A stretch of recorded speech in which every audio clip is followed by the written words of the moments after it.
the Snuffleupagus universe. Enjoy your stay. The Snuffleupagus universe used to be the size of a small pore in your skin.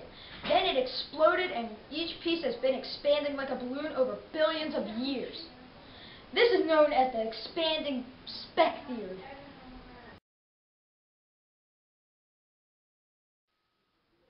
The expanding speck theory made our Skittles galaxy. The galaxy was formed from collapsing gas and dust clouds combining together.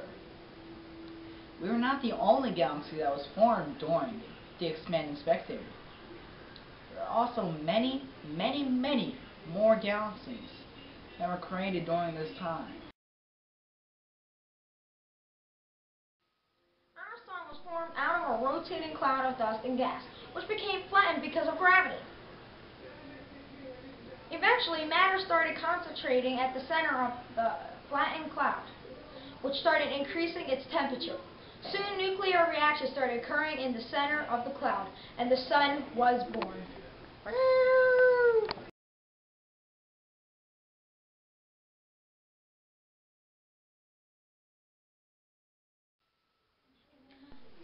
Our solar system was created by a cloud of gas and dust in space when it was disturbed because of an explosion nearby, called a supernova.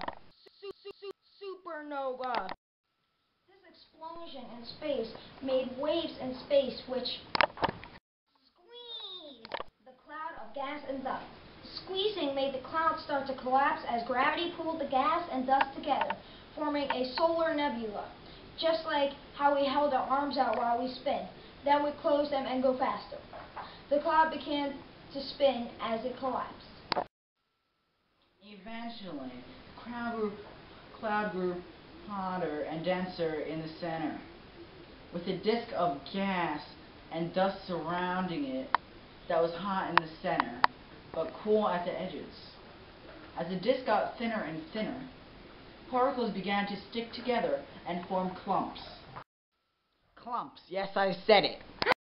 Some clumps got bigger, as particles and small clumps stuck to them, eventually forming planets or moons, creating the solar system.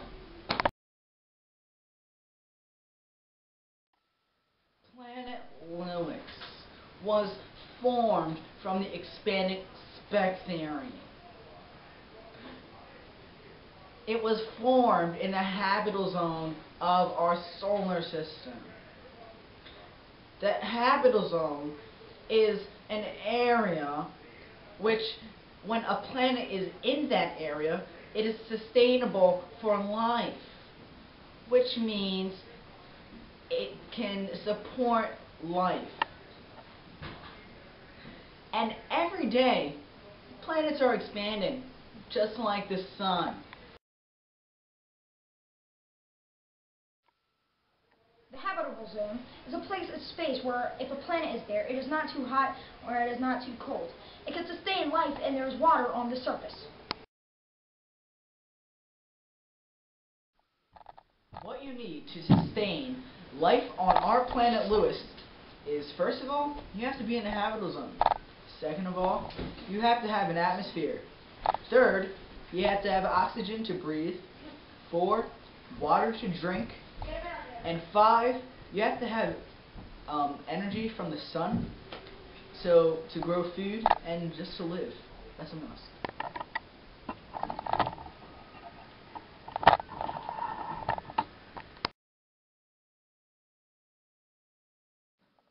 Planets, moon, and the sun are part of our solar system because without our moon, we might be sucked in to the sun because of its gravitational force.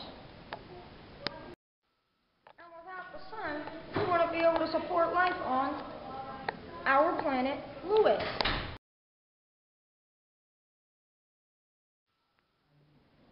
There are a few theories on how our planet Lewis will eventually end. One of these theories is called the red giant theory. Now, every single day, the Earth is expanding little by little. In approximately 7.6 billion years, our sun will reach its biggest point and become a red giant.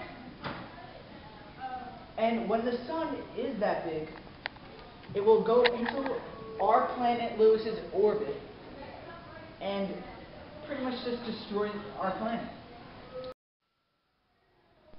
Our planet Lewis will not end in exactly 7.6 billion years.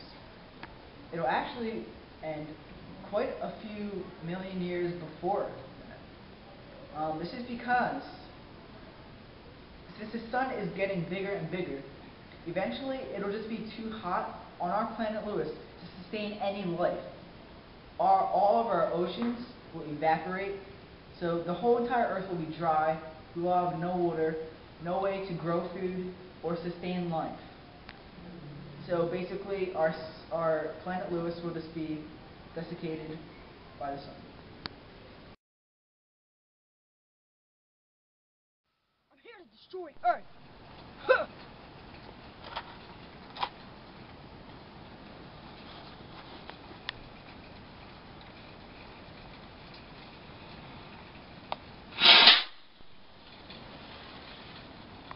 Booyah!